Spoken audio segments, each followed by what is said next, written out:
Pemirsa, apa kabar hari ini? Semoga Anda selalu sehat di masa pandemi dan selalu bersemangat untuk menjalani aktivitas. Bagi pemirsa yang harus tetap bekerja di luar rumah, jangan lupa untuk menggunakan masker. Hari ini program Berita News Point hadir menjumpai Anda bersama saya Khairunisa. Selama 30 menit ke depan, News Point akan menyajikan berita terbaru seputar Universitas Brawijaya dan Malang Raya. Jangan kemana-mana, keep on our channel News Point.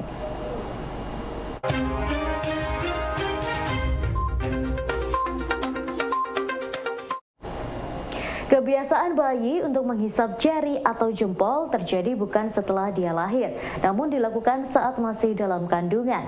Sejak kandungan berusia 10 minggu, melalui USG dapat terlihat bayi sudah memasukkan jari ke dalam mulut. Dosen FKG UB Dr. Nurmasita Silviana menyimpulkan bahwa kebiasaan bayi memasukkan jari ke mulut merupakan gerak refleks sejak dalam kandungan yang kemudian berlanjut hingga lahir. Gambaran di sini, ini gambar bahwa bayi itu pada saat berada di dalam kandungan, bayi itu sebenarnya bahkan sudah ada yang memasukkan ibu jarinya. Nah, ini kalau di gambaran USG, itu bahkan ditemukan bahwa sejak minggu ke-10. Sebenarnya sejak minggu ke-10, bayi itu sudah ada yang terdeteksi sudah mulai memasukkan ibu jarinya. Jadi, di sini padahal pada saat itu, pada minggu ke-10 itu dikatakan bahwa otak itu sebenarnya belum berkembang. Jadi karena belum berkembang, ini berarti identik menunjukkan bahwa sebenarnya itu adalah suatu hal yang alami atau insting.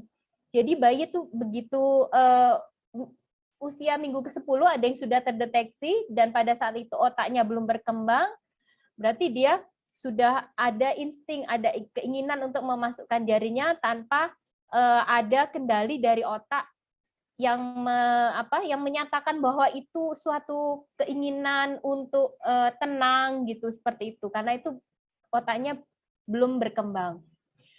Kemudian berlanjut itu menjadi suatu respon atau menjadi suatu kenyamanan yang kemudian menenangkan, karena mungkin merasa nyaman, akhirnya berlanjut pada saat bayi itu di dalam kandungan.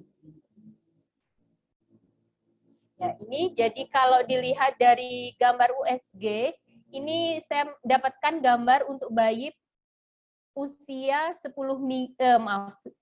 bulan ini ya. Bayi usia 6 bulan di sini terlihat ya, tangannya sudah masuk, ibu jarinya sudah masuk ke dalam mulut, kemudian rahangnya ini juga sudah bergerak ya, sudah kelihatan. Begitu di USG itu bisa terlihat. Membersihkan gigi dengan cara menyikat merupakan salah satu kebiasaan umum yang dilakukan dalam masyarakat.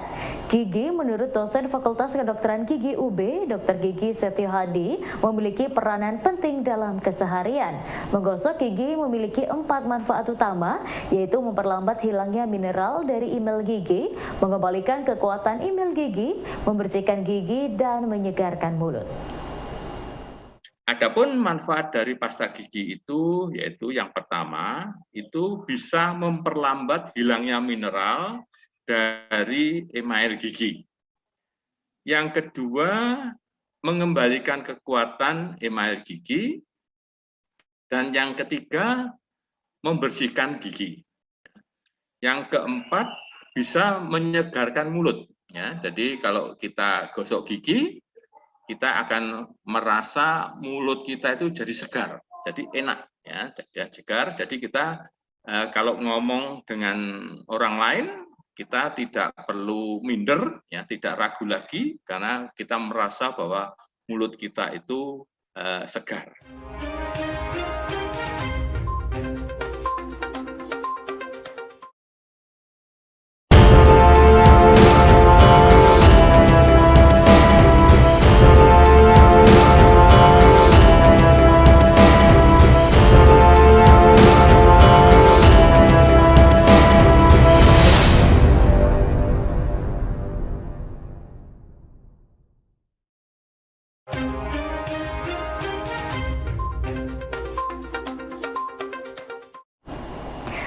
gigi apa yang baik untuk kesehatan gigi? Dr. Gigi Siti Hadi dari FKUB memberikan pandangan mengenai kandungan yang harus dimiliki dalam sebuah pasta gigi. Siti Hadi menjelaskan semua pasta gigi baik dan tidak harus yang mahal, namun harus memiliki dua kandungan penting. Yang pertama adalah fluoride yang berfungsi untuk mencegah gigi berlubang dan remineralisasi. Dan yang kedua adalah bahan abrasif kalsium karbonat, silika, garam fosfat, silikon oksida, dan mampu mencegah akumulasi stain. Pasta gigi itu mengandung kandungan utama, yaitu yang pertama itu harus yang ada fluoride-nya. Fluoride ini berguna untuk mencegah gigi berlubang, atau dia dengan cara melakukan bisa mempermudah atau mempercepat proses remineralisasi, yaitu dengan mengikat menjadi garam namanya fluorokatid. Fluorokatid yang semula yang sebagai matriks dari tulang itu kan hidroksiapatid. Ketika terjadi demineralisasi, maka akan hilang mineralnya, maka diganti dengan fluor. Akhirnya menjadi garam namanya fluorokatid. Nah, ini fungsinya untuk mencegah gigi berlubang. Yang kedua, ini harus mengandung bahan abrasif. Bahan abrasif itu diantaranya adalah kalsium karbonat, silika, garam fosfat, kemudian aluminium oksida. Nah, gunanya abrasif ini yaitu untuk memoles dan mencegah akumulasi stain. Stain itu warna yang menempel pada gigi. Jadi dengan adanya abrasif ini, maka dia akan hilang. Ya. Dan biasanya kandungannya itu tidak lebih dari 40% dari pasta gigi. Jadi pasta gigi itu biasanya mengandung 30–40% bahan abrasif. Berdasarkan hasil penelitian, terdapat kesamaan perilaku antara bayi yang waktu dalam kandungan sudah memasukkan jari ke mulut dengan perilaku ketika bayi tersebut lahir. Dr. Nurmasita Silviana dari FKGUB menjelaskan hal ini merupakan kebiasaan yang terjadi dari masa dalam kandungan. Menurutnya, mengisap jari dalam mulut merupakan ekspresi yang ditunjukkan oleh bayi karena merasa bosan dan stres. Kondisi ini akan terjadi pada bayi hingga usia 2 hingga 3 tahun. Setelah bayi itu lahir, sama ini biasanya kalau di suatu penelitian dikatakan bayi yang pada saat di USG itu terdeteksi memasukkan ibu jarinya ke dalam mulut, itu begitu lahir itu cenderung dia pun akan melanjutkan kebiasaan itu. Jadi ada bayi yang begitu lahir, dia itu seringkali terus langsung memasukkan tangannya. Nah, semacam ini yang mungkin dia berlanjut untuk mencari ketenangan, kemudian ya itu karena suatu insting seperti itu ya. Bukan identik selalu haus, tidak. Jadi bayi yang masukkan tidak selalu identik haus, tapi dia butuh ketenangan. Apakah kita sudah perlu waspada untuk hal ini? Nah, jadi kalau tadi pertanyaan awal ini sebenarnya baik atau tidak ya memasukkan jari. Nah, sebenarnya dia itu merupakan kebiasaan untuk mengekspresikan diri. Cara lain untuk mengatasi bosan atau stres. Nah, jika pada saat umur 2 sampai 3 tahun anak itu ya karena sudah lahir ya, dia sudah bukan sudah semakin bertumbuh, dia sudah menjadi seorang anak. Pada saat itu dia masih ngempeng umur 2 sampai 3 tahun itu mungkin masih belum terlalu diwaspadai.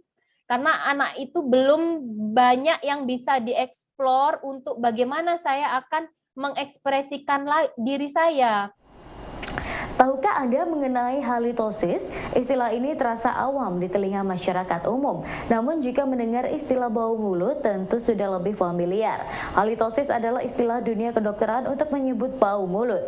Dr. Gigi Miftahul Cahyati dari FKG UB mengatakan bau mulut walaupun mengganggu namun bukan termasuk penyakit. Bau mulut merupakan gejala psikologis dari oral atau sistemik. Bau mulut merupakan refleksi dari kesehatan gigi dan mulut serta kesehatan tubuh secara umum. Bisa bau mulut itu bersumber dari mulut itu sendiri, ya. Mungkin karena kondisi di dalam mulut dari pasien, jangan kita ya, dari pasien gitu aja. Atau dari luar mulut, mungkin dari hidung, ya. Mungkin ada infeksi di bagian hidung, kemudian sinus faring, ada yang sinusitis mungkin, ada masalah di paru-paru, ada masalah di sepanjang saluran cerna atau gasternya, atau bisa juga karena penyakit-penyakit sistemik lainnya, mungkin diabetes, sakit ginjal. Umumnya beberapa penyakit tersebut mempunyai ciri khas, ya, ciri khas bau tersendiri, begitu. Nah, halitosis di sini bukan merupakan suatu penyakit, tetapi dia merupakan suatu gejala dari kondisi patologis dari lokal di dalam mulut atau oral, atau sebagai gejala dari kondisi sistemik dari pasien, ya seperti yang tadi disampaikan, bisa dari lambung, ya, bisa karena diabetes dan seterusnya, ya.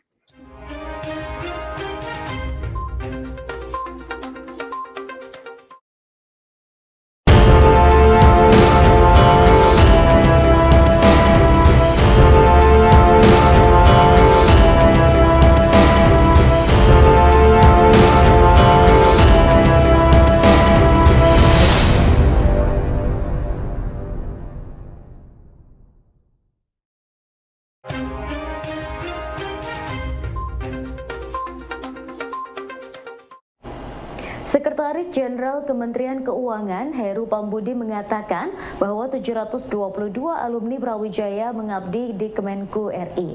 Heru menilai bahwa potensi lulusan UB sangat baik, dapat bersaing dalam dunia industri dan ke depan dapat menduduki posisi strategis. Kolaborasi UB dan Kementerian Keuangan akan menjadi akselerasi dalam menyiapkan SDM profesional di 2045. 722 kata Bu Puspa itu adalah alumni Brawijaya yang sekarang mengabdi di Kementerian Keuangan.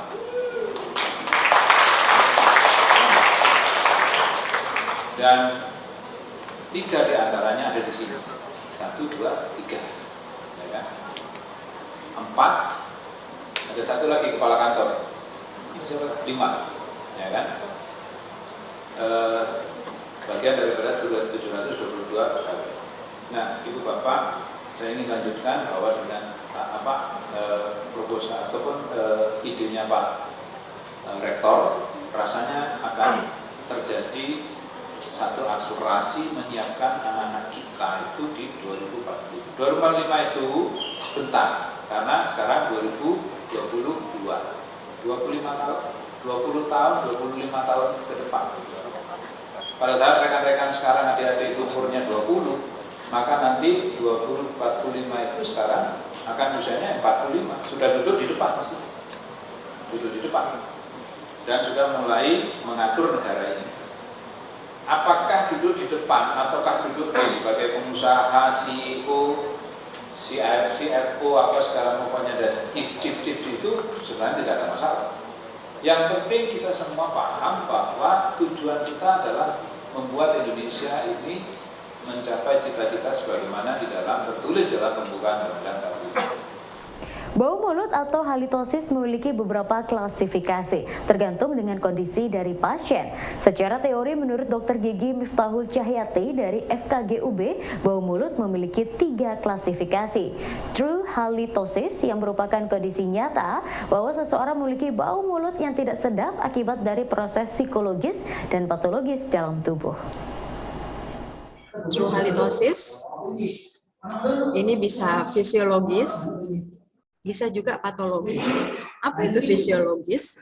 Fisiologis itu adalah sesuatu kondisi yang normal.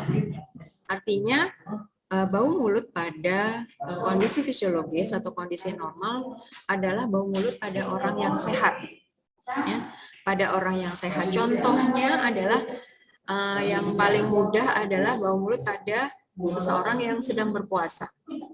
Dia nggak makan apa-apa tapi bau mulut. Tetapi kalau kita sebagai muslim, bau mulutnya orang berpuasa itu ibarat bunga kasturi ya. Itu harumnya harum surga gitu ya. Masya Allah gitu ya.